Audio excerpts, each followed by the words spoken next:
Alam mo yung feeling na ikaw lagi yung tumutulong, ikaw lagi yung nandyan, ikaw lagi yung nagsasakripisyo. Pero pag ikaw naman ang kailangan ng tao, wala. Alam mo yung feeling na nag-send ka ng pera para sa emergency nila. Pero pag nag-emergency ka, sorry, wala akong pera ngayon.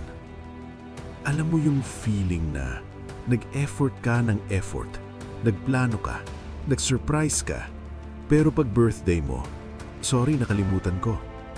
Bro, sis, hindi yan kalimutan, hindi yan busy, hindi yan pagod.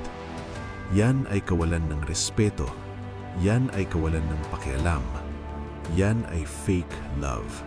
At ang pinakamasakit, alam mo naman yan, ayaw mo lang tanggapin. Part 2 mamaya, follow para sa truth. Laro ng isip.